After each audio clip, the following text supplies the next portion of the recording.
حقيقة الفيسبوك عدو أم صديق؟ نعمة أم نقمة؟ أول كتاب عربي عن هذا الموقع، والنساء يتفوقن على الرجال في استخدامه.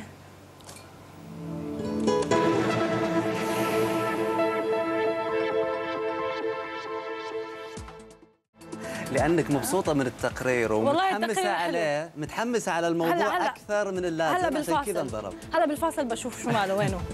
عموما وصلنا للموضوع اللي أكيد بنتظر برضه الكثيرين في هذه الحلقة، الفيسبوك. هل هو عدو أم صديق؟ هل هو نعمة أم نقمة؟ علي، الفيسبوك شو كان بالنسبة لك؟ عندك أكاونت؟ أنا والله ابتدى يختلف طبعا الحكي عندي بالنسبة للفيسبوك، لأنه أصبح مهاترات شخصية أكثر من أنه لغة التواصل، لكن ستختلف الإيجابيات كل بحسب تجربته، وكل أيضا بحسب قناعاته وأيديولوجياته. سنتعرف أكثر على الفيسبوك من خلال هذا التقرير، خلونا نتابع.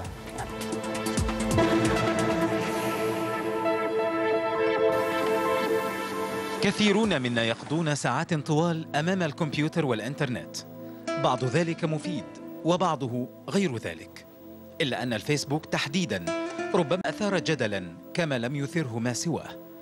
فالإقبال الكبير والمتزايد على استخدامه والتعرف إلى الآخرين والحصول على معلومات عنهم، بل التوصل إلى أشخاص تاهوا عنا في زحمة الحياة وربما كان مستحيلاً الوصول إليهم، كل ذلك جعل من الفيسبوك صديقاً لا غنى عنه للكثيرين في هذه الحياة. فالمخاطر تحف المستخدمين للفيسبوك، لكن الكثيرين على استعداد لقبولها مقابل تحصيل الفائدة المرجوة. ما اقدرش اقول ان انا برتاح نفسيا وانا قاعد على الفيسبوك، بس هو مجرد نتورك زي نتوركس كتيره جدا موجوده النهارده على الانترنت، بتدي لك معلومات بتفيدك في بعض الاحيان وبتضرك في نفس الوقت في بعض الاحيان. ولأننا في عالم التكنولوجيا نقف خلف غيرنا بكثير، فإن الأمور تصدر إلينا شئنا أم أبينا، وربما صار من الصعب بمكان التحقق مما لدينا من معلومات. هل نشأ الفيسبوك أساساً كفكرة استخباراتية؟ هل الفيسبوك بيتخذ كوسيلة للحصول على معلومات تخص؟ هل ممكن أحد يقوم ببث فتنة معينة؟ هل ممكن أحد بالحصول على معلومات؟ كل ده يجوز، وليست من الفيسبوك، من صفحات الإنترنت بالكامل. المفروض أنه كل من يدخل على الفيسبوك ويتعامل معاه يكون عنده من الوعي أنه يحتاط وهو بيحط أو بيدخل البيانات اللي بيحب أن الناس تعرفها عن نفسه، ينتقي ما يسمح بنشره. أعتقد أن سياسة الخصوصية أو حماية البيانات على الموقع يعني هي أقوى من أنه يكون في نوع من التلاعب السهل بالبيانات، لأنه ده هيضر بمصداقية الشركة وممكن أن تنهار الفيسبوك في الآخر شركة. دكتور جمال مختار مؤلف كتاب الفيسبوك عدو أم صديق تعرض لتلك المشكلات، والسؤال الذي يبقى مفتوحا: الفيسبوك فيه إثم ومنافع للناس، فهل إثمه أكبر من نفعه؟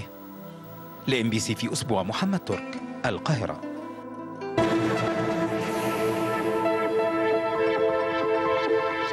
للحديث أكثر في هذا الموضوع ينضم إلينا مباشرة دكتور جمال مختار، خبير المعلومات والشبكات الاجتماعية ومؤلف كتاب الفيسبوك عدو أم صديق.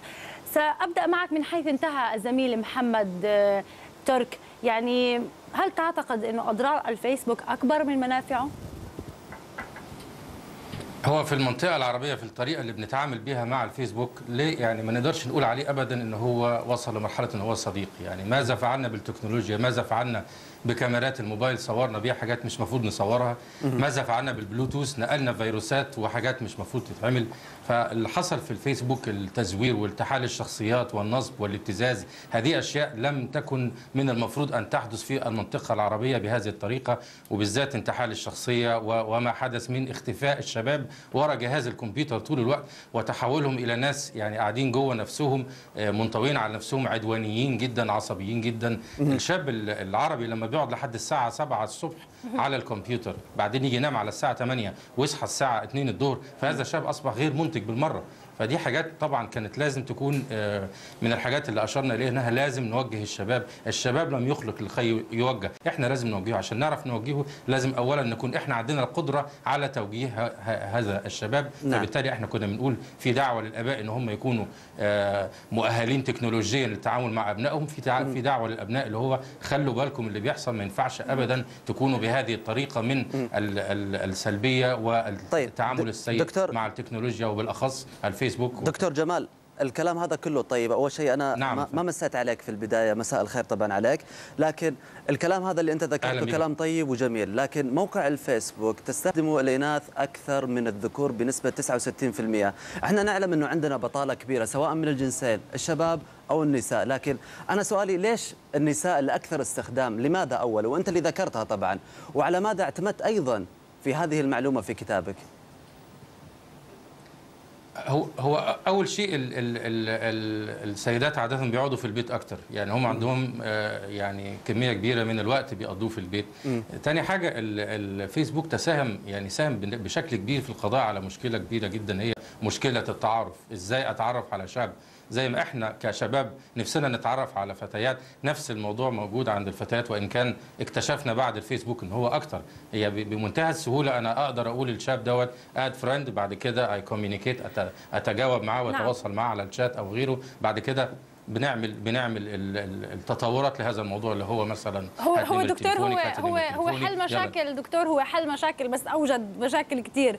في فصل بسبب الفيسبوك شرحت بكتابك اهم القضايا التي ثارت بسبب الفيسبوك، خبرنا عنها باختصار دكتور.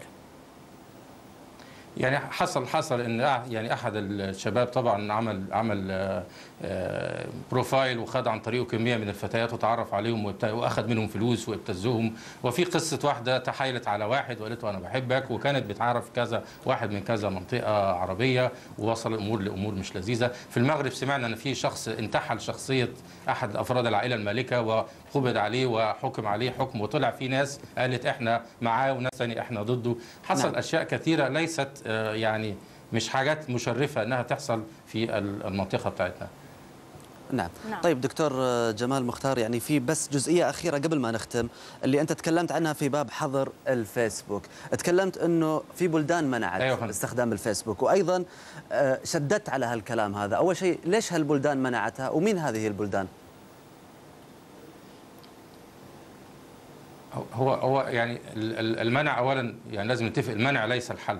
والفيسبوك ده احدى الحاجات اللي احنا اكتشفناها، لسه في تويتر، لسه في لينكد ان، لسه في حاجات كتيره قوي. احنا اللي قلناه بمنتهى البساطه، الفيسبوك عباره عن نادي بلا اسوار.